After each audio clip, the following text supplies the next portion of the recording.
Voice of মৌসুম, অদৃশ্যের রহস্য। ঘড়িতে রাত 12টা। আমি হেঁটে চলেছি শ্মশান ঘাটের দিকে, কারণ আমি শুনেছি আজকে সন্ধ্যার পর সেই শ্মশানে আত্মহত্যা করা একটা যুবতী মেয়ের মৃতদেহ পোড়ানো হয়েছে। আপনারা হয়তো ভাবছেন এত রাতে আমি শ্মশান ঘাটের দিকে যাচ্ছি কেন। শুনুন তাহলে। একটা মেয়েকে খুব পছন্দ করি, কিন্তু মেয়েটি আমাকে কোনো পাত্তা না দেওয়ায় আমি বেছে নেই ভয়ঙ্কর একটা পাপের পথ। আমি মেয়েটাকে কালো জাদু করে আমার জন্য পাগল করতে একজন কবিরাজের কাছে যাই। আমি অনেকের মুখে শুনেছি সেই কবিরাজ টাকার বিনিময়ে এসব কাজ করেন। আমি কবিরাজের কাছে গিয়ে ওনার কাছে আসার কারণটা খুলে বলায় উনি আমার দিকে তাকিয়ে মোটা কণ্ঠে বললেন, আমি তো এসব কাজ করি না বাপু, তুমি মনে হয় ভুল শুনেছ। কবিরাজের মুখে কথাটা শুনে আমি ওনাকে বিশ্বাসের সাথে বুঝিয়ে মোটা অঙ্কের টাকার অফার করলাম, কিন্তু এতেও উনি রাজি হলেন না। ওনাকে কোনোভাবে রাজি করাতে না পেরে আমি যখন চলে আসব তখন উনি পেছন থেকে আমাকে ডাক দিয়ে বলেন, শোনো। ওনার কথায় পেছনে ঘুরতেই বললেন, কার মেয়েকে কালো জাদু করতে চাও? মেয়েটার নাম কি আর ওর বাবারই বা নাম কি? ওনার কথায় মনে একটু ভয় ভয় নিয়ে বললাম, আমাদের গ্রামের পাশের গ্রামে মেয়েটার নাম পায়েল, ওর বাবার নাম শামসুল হক। আমার মুখে কথাটা শুনে কবিরাজ কিছুক্ষণ চুপ থেকে বলল, তুমি যেহেতু আমার কাছে এসেছো, তোমাকে নিরাশ করব না। আমাকে মোটা অঙ্কের টাকা দিতে হবে। এর পাশাপাশি তোমাকে দুটো কাজ করতে হবে। তোমার প্রথম কাজ হবে, যে মেয়েকে কালো জাদু করবে সেই মেয়ের জামার কোনো অংশ অথবা মাথার একটু চুল আর ওর বাড়ির একটু মাটি। আর দ্বিতীয় যে কাজটা তোমাকে করতে হবে সেটা একটু ভয়ানক। তোমাকে কোনো এক শ্মশান ঘাট থেকে কোনো এক যুবতী মেয়ের মৃতদেহের পুড়ে যাওয়া ছাই আর তার মাথার খুলিটা আমাকে এনে দিতে হবে। কবিরাজের কথায় আমি বেশ খানিকটা অবাক হই, কারণ এরকম কাজ কখনো করব তো দূরের কথা, ভাবিনি কখনো। কিন্তু আমার যে ওই মেয়েকে চাই, মেয়েটাকে আপন করে পেতে কবিরাজের কথায় রাজি হই। কবিরাজের শর্ত মোতাবেক আমি পায়েলের বাড়ির মাটি ও পায়েলের জামার একটু অংশ ম্যানেজ করি। ওগুলো তো সহজে ম্যানেজ করতে পারছি, কিন্তু শ্মশান ঘাটের মৃতদেহের পুড়ে যাওয়া ছাই ও মাথার খোলসটা নিতে আজ যাচ্ছি শ্মশানে। আকাশটা মেঘলা। আমি আপন মনে হেঁটে চলেছি শ্মশান ঘাটের দিকে। আমার বাড়ি থেকে বেশ খানিকটা দূরে একটা নদীর তীরে সে শ্মশান। জায়গাটা একটু নিরিবিলি। শ্মশান ঘাটের পাশে পুরনো একটা বটগাছ। লোকে ওই বটগাছকে নিয়ে নানা রকম ভয়ঙ্কর কথা বলে। আমি এসব ভাবতে চাচ্ছি না, কিন্তু ভাবনা চলে আসে। পায়েল নামে একটা মেয়েকে কালো জাদু করে আপন করে পাবার নেশায় আমি সব ভয় কাটিয়ে পৌঁছে গেলাম শ্মশান ঘাটে। দিনের বেলা জায়গাটা যতটা না ভয়ানক, তার চেয়ে দ্বিগুণ ভয়ানক রাতের বেলা। আমি শ্মশান ঘাটে গিয়ে এক কোণে পোড়া কাঠ কয়লা ও হাড় দেখে বুঝতে পারলাম আত্মহত্যা করে মারা যাওয়া লাশটা নিশ্চয়ই এটাই হবে। আমি আর দেরি না করে সেখান থেকে পুড়ে কঙ্কাল হওয়া লাশের মাথার খোলসটা আর একটুখানি ছাই নিয়ে সেখান থেকে বেরিয়ে আসতে শুরু করলাম। শরীর কাঁপছে আমার। একটা মেয়েকে আপন করে পেতে এত কিছু করতে হবে ভাবতে পারিনি। আমি সেখানে আর দেরি না করে শ্মশান থেকে বেরিয়ে শ্মশানের পাশে যে বটগাছটা আছে সেখানে চলে আসলাম। আমি যখন সেই বটগাছের কাছে আসি আর গাছটা অতিক্রম করতে যাই, ঠিক সেই সময় পেছন থেকে আমার কাঁধে কেউ হাত রাখে। এত রাতে আমার কাঁধে কে হাত রাখলো? আমার পরিচিত কেউ নাকি? এই ভেবে মাথাটা ঘুরিয়ে পেছনে তাকাতেই ভয়ে চমকে উঠলাম। বুকের মধ্যে ধুকপুক করতে লাগলো, কেননা আমি পেছনে ঘুরে দেখি খুব ভয়ঙ্কর রকমের একটা মেয়ের অবয়ব আমার কাঁধে তার হাতটা রেখেছে। সবচেয়ে ভয়ের বিষয়টা হলো, সেই মেয়েটা আমার থেকে 10-15 হাত লম্বা করে আমার কাঁধে হাত রেখেছে। আচ্ছা, আপনারা একটাবার ভাবুন তো, এরকম কোনো ঘটনা যদি আপনার সাথে ঘটে কতটা ভয় লাগবে আপনার? ভয় আমারও লেগেছিল। আমি পেছনে ঘুরে ওই অবয়বটাকে দেখে চিৎকার দিয়ে দৌড়াতে যাব, ঠিক তখনই সেই ভয়ঙ্কর মেয়ের অবয়বটা আমার পা ধরে মাটিতে ফেলে দিল। আমি মাটিতে পড়ে চিৎকার করতে লাগলাম। ওদিকে সেই অবয়বটা আমার পা ধরে বিকট শব্দে হা হা করে হাসতে লাগলো। এমন অবস্থায় কি করব বুঝতে না পেরে প্রাণ বাঁচাতে পাশে থাকা একটা লাঠি দিয়ে সেই অবয়বটার হাতে আঘাত করতে থাকি।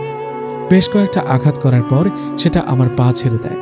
অবয়বটা আমার পা ছেড়ে দেয় আমি পেছনে আর না তাকিয়ে এক দৌড়ে চলে আসি বাড়িতে। বাড়িতে আসার পর বাকি রাতটুকু আর কোথাও বের হয়নি। পরের দিন সকালে আমার শরীরে অনেক জ্বর আসলেও আমি কবিরাজের কথা মতো শ্মশান থেকে নিয়ে আসা মাথার খোলস ও ছাই নিয়ে চলে যাই ওনার কাছে। আমি ঠিকঠাকভাবে সবকিছু নিয়ে আসায় কবিরাজ অনেক খুশি হন। আর আমার নিয়ে আসা জিনিসগুলো দিয়ে উনি কি জানি জাদুটোনা করে একটা ছোট হাড়ি আমাকে দিলেন। হাড়িটা আমাকে দিয়ে বললেন, এই হাড়িটা ওই মেয়ের বাড়ির পেছনে কোথাও পুঁতে রাখতে। এটা করলে কিছুদিনের মধ্যেই আমি ফলাফল পাব। পায়েল নামে মেয়েটা আমার প্রেমে পাগল হয়ে যাবে। কবিরাজের মুখে কথাটা শুনে আমি বাড়িতে চলে আসি আর ওই হাড়িটা মেয়েটার বাড়ির পেছনে পুঁতে রেখে আসি। এই ঘটনার 3 দিন আমার সাথে কিছু না ঘটলেও 4র্থ দিনে আমার সাথে শুরু হয় ভয়ঙ্কর কিছু ঘটনা। আমি রাত হলে স্বপ্নে সেই ভয়ঙ্কর মেয়েটার অবয়ব দেখতে থাকি। সেই অবয়বটা আমাকে দেখে রেগে বিড়বিড় করে কি জানি বলে।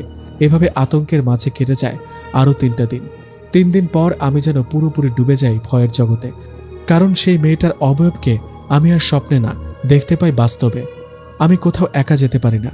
ওই মেয়েটা ভয়ঙ্কর রূপ নিয়ে আমার দিকে তাকিয়ে থাকে। সেই ভয়ঙ্কর মেয়েটার অবয়বটাকে শুধু আমিই দেখতে পাই, অন্য কেউ দেখতে পায় না। এদিকে কথাগুলো কাউকে বলতেও পারি না। কি করব বুঝতে না পেরে সেই কবিরাজের কাছে গেলাম। ওনার কাছে গিয়ে সব ঘটনা খুলে বলায় কবিরাজ আমাকে একটু ঝাড়ফুঁক দিয়ে বললেন, ওসব কিছু না, হয়তো কোনো জিন তোমার পেছনে লেগেছে, সমস্যা নেই, সব ঠিক হয়ে যাবে। কবিরাজের কথায় আর ঝাড়ফুঁক নিয়ে আমি বাড়িতে চলে আসি, কিন্তু এতেও আমার কোনো উন্নতি হয় না। আমার শরীর ধীরে ধীরে খারাপ হতে থাকে। এদিকে সেই মেয়েটার ভয়ঙ্কর রূপ আর স্বপ্নে আসা বিষয়গুলো আমাকে দিনের পর দিন মেরে ফেলছিল। এমন অবস্থায় আমি কি করব, কার কাছে যাব, কিছুই বুঝে উঠতে না পেরে আমাদের মসজিদের ইমাম হুজুরের কাছে গিয়ে সমস্ত কথা ওনাকে খুলে বলি। আমি ওনাকে সব ঘটনা খুলে বলায় ইমাম হুজুর অবাক হয়ে আমার দিকে তাকিয়ে বললেন, বাবারে, তুমি জানো তুমি কত বড় পাপ কাজ করেছো? তুমি কুফরি করছো, কালো জাদু করছো। এতে তোমার ঈমান চলে গেছে। তোমাকে আবার কালেমা পড়ে মুসলমান হতে হবে। তুমি বাবা বড় বিপদের মধ্যে পড়েছো। জানি না তোমার সামনে কি হবে। আমি তোমাকে পুরো সাহায্য না করতে পারলেও আমার সাথে থাকা বন্ধু জিনের মাধ্যমে কিছুটা সাহায্য হলেও করতে পারবো। ইমাম হুজুরের কথাগুলো শুনে নিজেকে যেন বড় অপরাধী মনে হচ্ছিল। একটা মেয়েকে আপন করে পেতে কালো জাদু করা আমার ঠিক হয়নি। আমি ইমাম সাহেবের কথায় আবার কালেমা পড়ে মুসলমান হই আর উনাকে বলি, আপনি একটু আপনার সাথে থাকা বন্ধু জিনের মাধ্যমে খবর নিয়ে দেখুন তো আমার পেছনে ওই ভয়ঙ্কর মেয়ের অবয়বটা কেন পড়ে আছে, আমি কেন ওকে সব জায়গায় দেখতে পাই। আরেকটা কথা, আমি ওই মেয়েটাকে কালো জাদু করার পর ওই মেয়েটার কোনো কিছুই হচ্ছে না কেন? কবিরাজ তো বলেছিল কালো জাদু করলে মেয়েটা আমার জন্য পাগল হয়ে যাবে। আমার কথাগুলো শুনে ইমাম সাহেব মুচকি একটা হাসি দিয়ে বলল, ঠিক আছে, তুমি আজকে চলে যাও। কালকে আসরের নামাজের পর বিকেলে আমার কাছে এসো। আমি তোমাকে যা যা জানতে পারি সবটা বলবো। হুজুরের কথা মতো পরের দিন আসরের নামাজের পর বিকেলবেলা চলে গেলাম ইমাম হুজুরের কাছে। উনার কাছে যাওয়ার পর উনি আমাকে উদ্দেশ্য করে বললেন, তুমি আসছো? তুমি আমাকে যা যা বলেছিলে আমি সবটার খোঁজ নিয়েছি, কিন্তু কথা হলো তুমি কথাগুলো শুনে বিশ্বাস করবে কিনা জানি না। ইমাম হুজুরের কথাগুলো শুনে ভয়ে ভয়ে বললাম, কি হয়েছে আমাকে একটু খুলে বলুন তো। আমার কথার জবাবে ইমাম হুজুর বললেন, শোনো, তুমি সেই কবিরাজের কথা মতো মেয়েটাকে কালো জাদু করতে যা যা করেছিলে সবটা ছিল মিথ্যা। কবিরাজ তোমাকে বোকা বানিয়েছে। তোমার কি মনে আছে, কবিরাজ প্রথমে তোমার কাজটা করতে চাইছিল না, পরে সে মেয়েটার বাবার নাম শোনার পর তোমার কাজ করতে রাজি হয়েছিল। আসলে তুমি যে মেয়েটাকে কালো জাদু করেছ সেই মেয়েটার বাবার সাথে পূর্বের শত্রুতা ছিল ওই কবিরাজের। কবিরাজ তোমার হয়ে কাজ করেনি, বরং তোমাকে নিয়ে সবকিছু এনে কবিরাজ ওই মেয়েটা সহ ওর পুরো পরিবারের ওপর কালো জাদু করেছে। কবিরাজ কালো জাদু করে ওই পরিবারের সবাইকে শেষ করে দিবে। ইমাম হুজুরের মুখে কথাগুলো শুনে আমি যেন আকাশ থেকে পড়লাম। তাহলে কবিরাজ আমাকে এভাবে ধোঁকা দিল? আমাকে চিন্তিত দেখে হুজুর আরো বললেন, বিষয়টা এখানেই থেমে নেই। তুমি শ্মশান ঘাট থেকে ফেরার সময় একটা ভয়ঙ্কর মেয়ের অবয়ব দেখেছিল। ওটা তোমার পা টেনে ধরায় তুমি ওকে আঘাত করেছ। আসলে বাবা ও হলো শ্মশান ঘাটের ডাইনি। ও ওখানেই থাকে। তুমি ওকে আঘাত করার ফলে ও তোমার পেছনে লেগেছে। ওই ডাইনি অনেক শক্তিশালী। তুমি বাবা ভালো কোনো হুজুর বা কবিরাজ দেখাও, আর বিষয়টা চেপে না রেখে তোমার মা বাবাকে খুলে বলো। এই বলে ইমাম হুজুর আমাকে একটু ঝাড়ফুঁক দিয়ে বললেন বাড়িতে চলে যেতে। আমি হুজুরের কাছে ঝাড়ফুঁক নিয়ে বাড়ির দিকে যেতে যেতে মনে মনে বলতে লাগলাম, কবিরাজ আমাকে এভাবে ধোঁকা দিল। আমি পায়েলকে কালো জাদু করে আমার প্রেমে পাগল করতে চেয়েছিলাম, কিন্তু কবিরাজ তা না করে উল্টো ওর পরিবারের সবার উপর কালো জাদু করল। ছি, আমি এরকম একটা কাজ কিভাবে করলাম? নিজেকে বড় অপরাধী লাগছে। আমার জন্য একটা পরিবার এভাবে শেষ হয়ে যাবে? আমি বেঁচে থাকতে তা হতে দিব না। একে তো শ্মশান ঘাটের ডাইনি আমার পেছনে পড়ে আছে, আর তার উপর আবার কবিরাজের ধোঁকা। কবিরাজ আমাকে ধোঁকা দেওয়ায় আমি 2 দিন পর ওনার সাথে দেখা করি। আমি কবিরাজের সাথে দেখা করে ওনাকে বলি, কেন আমার সাথে এমনটা করলো? আমার কথার জবাবে কবিরাজ বলল, আমি কিছু জানি না, কিছু করিনি আমি। একে তো অপরাধ করেছে, তার উপর আবার অস্বীকার করছে। আমি কবিরাজের কথা রাগ করে ওনাকে বলি, আপনি আমাকে ধোঁকা দিয়ে, আমাকে দিয়ে কাজ করিয়ে নিয়ে একটা পরিবারের ক্ষতি করতে চাচ্ছেন। আমি না বুঝে আপনাকে সবকিছু এনে দিয়েছি। আমাকে দিয়ে আপনি শুরুটা করিয়েছিলেন না, এবার আমিও চেষ্টা করব। কথাটা বলে আমি রেগে সেখান থেকে বাড়িতে চলে আসলাম। পরের দিন আমি আবারও চলে গেলাম ইমাম হুজুরের কাছে। ওনার কাছে যেতেই উনি আমাকে বললেন, তুমি কেন আবার আসছো, কোনো সমস্যা কি? হুজুরের কথায় আমি বললাম, হুজুর, কবিরাজ আমাকে ধোঁকা দিয়েছে, আমাকে দিয়ে পাপ কাজ করিয়েছে। আমি এর চেষ্টা করতে চাই। আমি পায়েল ও তার পরিবারকে কালো জাদু করতে সাহায্য করেছি। কবিরাজের দেওয়া একটা হাড়িতে কালো জাদুর সকল উপকরণ দিয়ে সেটা পায়েলদের বাড়ির পিছনে মাটিতে পুঁতে রেখেছি। আমি ওটা আবার তুলে এনে নষ্ট করে দিতে চাই, তাই আপনার কাছে আসা। আমার কথা শুনে হুজুর বললেন, তুমি যতটা সহজ ভাবছ, বিষয়টা এতটা সহজ না। সেই কবিরাজ এতটা বোকা না। কবিরাজ চাইবে না তুমি সেই হাড়িটা তুলে নিয়ে আসো, তাই কবিরাজ তার সাথে থাকা জিনকে পাহারা দিয়ে রাখবে। হুজুরের কথার জবাবে আমি বললাম, তাহলে কি করব আপনি বলে দেন। আমি চোখের সামনে একটা পরিবারকে এভাবে শেষ হতে দেখতে পারবো না। দরকার হলে আমি মারা যাব, তবুও আমি যা ভুল করেছি সেটা শেষটা করে ছাড়ব। আমার কথা শুনে হুজুর বললেন, এটা ভেবে ভালো লাগছে, তুমি তোমার ভুলটা বুঝতে পেরেছ। ঠিক আছে, আমি তোমাকে সাহায্য করব। তুমি আজ রাতে ওই বাড়িতে গিয়ে যেখানে হাড়িটা পুঁতে রেখেছ সেখান থেকে ওটা তুলে নিয়ে আসবে। তারপর আমি কালো জাদুর সবকিছু নষ্ট করে দিব।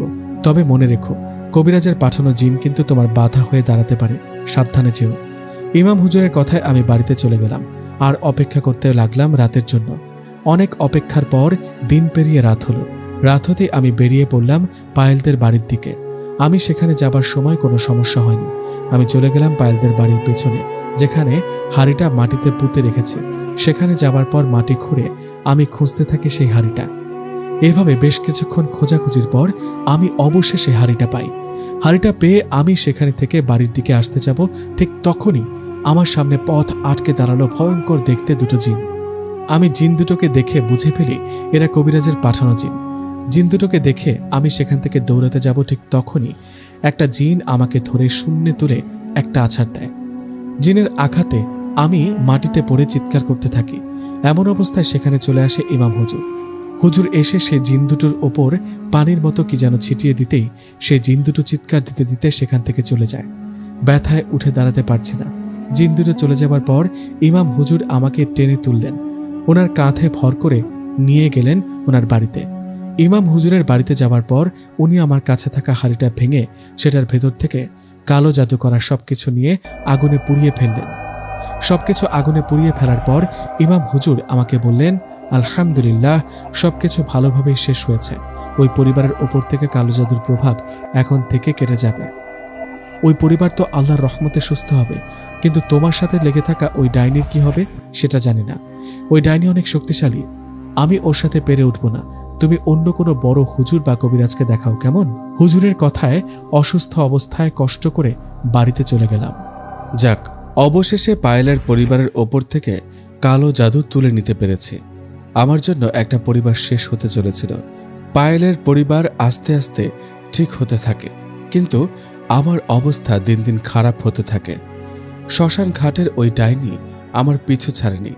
ডাইনি রোজ রাতে আমাকে ভয় দেখায়, সুযোগ পেলে আক্রমণ করে। ডাইনির এমন ভয়ানক কাণ্ডে আমি বাড়িতে সব ঘটনা খুলে বলি।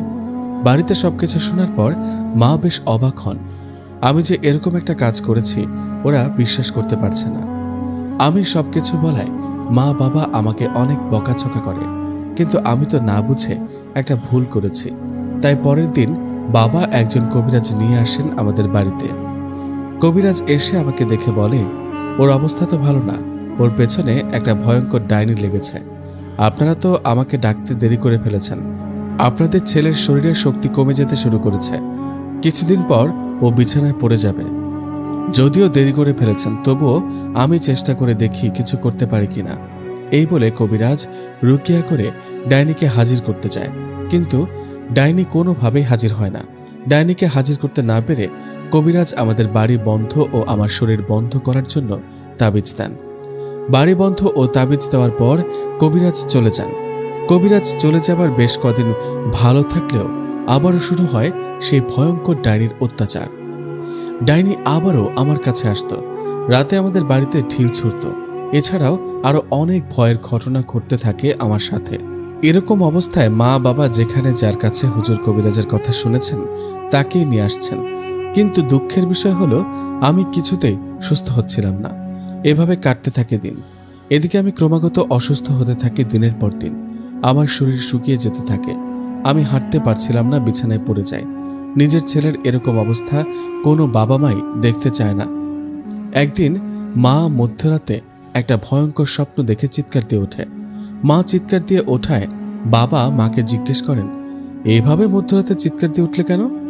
বাবার কথার জবাবে মা বললেন, আমি খুব ভয়ঙ্কর একটা স্বপ্ন দেখেছি। আমি দেখলাম একটা ভয়ঙ্কর নারী অবয়ব আমাকে বলছে, তোর ছেলেটা আর বাঁচবে না, আমি ওকে নিয়ে যাব, আমাকে আঘাত করার ফল ওকে পেতেই হবে। এমন কথায় ও ভয়ঙ্কর নারী অবয়ব দেখে মা ভয়ে চিৎকার দিয়ে ওঠেন। মায়ের মুখে সবকিছু শুনে বাবাও অনেক চিন্তিত হয়ে পড়েন। আমি অসুস্থ, বিছানায় শুয়ে মনে মনে ভাবছিলাম, আমি মনে হয় বাঁচব না। ওই ডাইনি আমাকে যেভাবে কষ্ট দিয়ে মারছে, এর থেকে মনে হয় একবারে মরে যাওয়া ভালো। অনেক হুজুর কবিরাজ দেখিয়ে কোনো লাভ না হওয়ায় সবাই হাল ছেড়ে দিয়েছিল।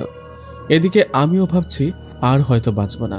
আমি যতই অসুস্থ থাকি, যতই মৃত্যুর সম্মুখীন হই না কেন, কোনো মা বাবা তো চাইবে না তাদের চোখের সামনে তার ছেলে মেয়ে মারা যাক। আমার মা 5 ওয়াক্ত নামাজ পড়তেন, আল্লাহর কাছে সাহায্য চাইতেন, কারণ আল্লাহ যতদিন মানুষের হায়াত রাখে ততদিন কেউ তাকে মারতে পারে না। কারো না কারো উসিলায় ঠিকই তাকে বাঁচিয়ে দেন। আমার বেলাও ঠিক একই অবস্থা হয়েছে। একদিন আমাদের বাড়িতে একটা ভিক্ষুক আসে। উনি এসে আমাদের বাড়িতে ডাকাডাকি করায় মা বেরিয়ে আসে বাহিরে। মা বাহিরে আসতেই সেই ভিক্ষুক বলেন, মারে, আমার অনেক ক্ষুধা লেগেছে, তুই কি আমাকে কিছু খেতে দিবি? ভিক্ষুকের কথায় মা ওনাকে বসতে বলে ভেতর থেকে খাবার এনে ওনাকে খেতে দেন। খাবার খেতে খেতে সেই ভিক্ষুক মাকে বলে, তোর ছেলেটা অনেক অসুস্থ, তাই না রে মা? ওনার কথা শুনে মা অবাক হয়ে বলেন, আপনি কিভাবে জানেন? আমি তো আপনাকে বলিনি। মায়ের কথায় সেই ভিক্ষুক কিছু না বলে খাবারটা খেয়ে যখন চলে যাবার আগে উনি মাকে কাগজের মধ্যে একটা ঠিকানা লিখে মাকে দিয়ে বলেন, এই ঠিকানায় গেলে একজন ভালো হুজুরের দেখা পাবি। আল্লাহ জানতো ওই হুজুরের উসিলায় তোর ছেলেটা সুস্থ হতে পারে। তোর ছেলের অবস্থা ভালো না, যা করার তাড়াতাড়ি করতে হবে। কথাটা বলে সেই ভিক্ষুক চলে যান। উনি চলে যাওয়ার পর মা বাবাকে সব ঘটনা খুলে বলেন। পরের দিন সেই ভিক্ষুকের ঠিকানা মতো বাবা চলে যান সেখানে যাবার পর বাবা দেখেন সত্যি সত্যি সেই ঠিকানায় একজন হুজুর আছেন। বাবা হুজুরের কাছে গিয়ে গতকালের সব ঘটনা খুলে বলেন। বাবা বলেন, একজন ভিক্ষুক এসে ওনার ঠিকানা দিয়ে চলে গেছেন। বাবার কথায় হুজুর বলেন, আপনি বসেন, আমি জানি আপনি আমার কাছে আসবেন।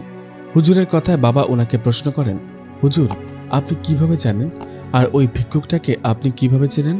হ্যাঁ, চিনি। আরেকটা কথা, আপনারা যাকে ভিক্ষুক ভাবছেন ও আসলে কোনো ভিক্ষুক না, ও আসলে একটা জিন। ও আমার সাথে থাকে, আমার বন্ধু জিন। আমি ওর মাধ্যমে সব কাজ করাই।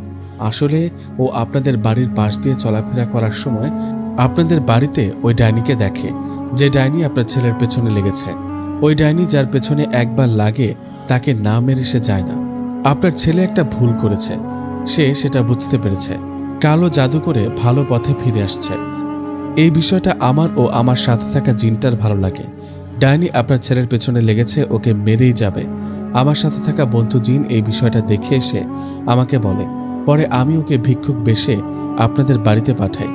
আমি একটু অসুস্থ, একা একা চলতে পারি না। আপনি আসছেন, এখন আমি আপনাদের বাড়িতে যাব।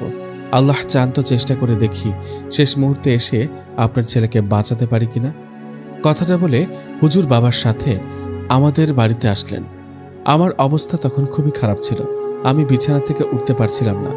হুজুর আমার কাছে এসে দোয়া কালাম পড়ে আমাকে ঝাড়ফুঁক দেন আর গ্লাসে পানি পড়ে সেটা খেতে দেন।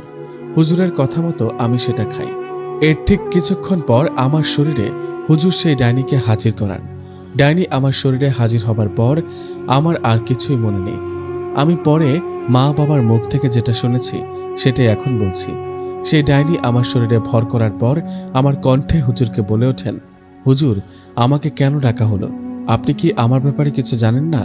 সব জেনে শুনে আমাকে হাজির করানো কি ঠিক হলো? আপনি যে কাজে আসছেন এটা কোনোভাবেই সম্পূর্ণ করতে পারবেন না, তাই এখান থেকে চলে যান। ডাইনির কথার জবাবে হুজুর বলেন, আমি আপনার সম্পর্কে জানি, আপনি আমার সম্পর্কে জানেন কিনা জানি না। আপনি আগে এটা বলেন, এই ছেলেটার পেছনে কেন লেগেছেন? হুজুরের কথায় ডাইনি বলেন, আমি ওই শ্মশানে থাকি, বলতে পারেন পাহারা দিই। এই ছেলেটা গভীর রাতে শ্মশানে গিয়ে পুড়ে যাওয়া মৃতদেহের মাথার খোলস আর ছাই নিতে গিয়েছিল। আমি তো জানি এগুলো কালো জাদুর কাজে ব্যবহার করা হয়, তাই ওর পথ আটকে দাঁড়াই। ওকে আটকাতে চাইলে উল্টো ও আমাকে আঘাত করে। আমাকে আঘাত করার ফল এখন ও পাচ্ছে। আমি ওর পিছনে লেগেছে, ওকে মেরে তারপর যাব। ডাইনির কথায় হুজুর বলেন, মানলাম ও একটা ভুল করেছে, কিন্তু ও তো ভালো পথে ফিরে আসছে, তাই না? ওকে মাফ করে দিয়ে ওকে ছেড়ে চলে যান। হুজুরের কথায় ডাইনি কোনোভাবেই ছেড়ে যেতে রাজি হন না। এভাবে বেশ কিছুক্ষণ হুজুর ও ডাইনির মাঝে কথা কাটাকাটি হয়। কথা কাটাকাটির এক পর্যায়ে হুজুর জমজমের পানির সাথে আর কি যেন আমল করে সেটা ওই ডাইনির ওপর ছিটাতেই ডাইনি ছটফট করতে করতে বলে, ওরে বাবা রে, মরে গেলাম রে, বন্ধ করো এসব, বন্ধ করো বলছি। ডাইনির কথায় হুজুর বলেন, ওকে ছেড়ে যাবে কিনা বল। তখন ডাইনি বলেন, হ্যাঁ আমি ওকে ছেড়ে চলে যাব, কিন্তু ওর জানের বিনিময়ে আমাকে একটা কালো গরু দিতে হবে। ডাইনির এমন প্রস্তাবে হুজুর বলেন, ওরা তো গরিব মানুষ, গরু দেওয়ার সামর্থ্য এদের নাই, তোকে একটা কালো খাসি দিতে পারি। হুজুরের কথায় ডাইনি কিছুক্ষণ চুপ থেকে বলেন, আচ্ছা ঠিক আছে, আমি ওকে ছেড়ে চলে যাব। কাল রাতে ওই শ্মশানে গিয়ে ছাগলটা রেখে আসতে হবে। আর একটা কথা, আর কোনোদিন কোনো সময় যদি এই ছেলেকে রাতের বেলা খারাপ উদ্দেশ্যে ওই শ্মশান ঘাট বা তার আশেপাশে দেখি, তাহলে ওকে মেরে ফেলবো। এই বলে ডাইনি সেখান থেকে চলে যায়। ডাইনি চলে যাবার পর হুজুর আমাকে কিছু ঝাড়ফুঁক দিয়ে বলেন, আল্লাহ চাইলে এখন থেকে আস্তে আস্তে সুস্থ হতে পারি। আমি যেন আর এরকম ভুল না করি, আর নিয়মিত নামাজ আদায় করি। কথাটা বলে হুজুর চলে যান। এদিকে ডাইনির কথা মতো পরের দিন সেই শ্মশানে গিয়ে একটা কালো খাসি রেখে আসি। এরপর থেকে আমি ধীরে ধীরে সুস্থ হতে থাকি। এরপর আমার সাথে আর কোনো ঘটনা ঘটেনি। কালো জাদু একটা পাপ কাজ। যারা কালো জাদু করেছেন, জেনে বা না জেনে করছেন, তওবা করে আল্লাহর পথে ফিরে আসুন। কালো জাদু করে কেউ ভালো থাকতে পারেনি, পারবেও না। ঘটনাটি আপনাদের কাছে কেমন লেগেছে কমেন্ট করে জানাবেন। নতুন নতুন ঘটনা পেতে আমাদের চ্যানেলটি সাবস্ক্রাইব করে রাখবেন, তা না হলে কিন্তু সেই ডাইনি আবার আপনাদের পেছনে লেগে যেতে পারে।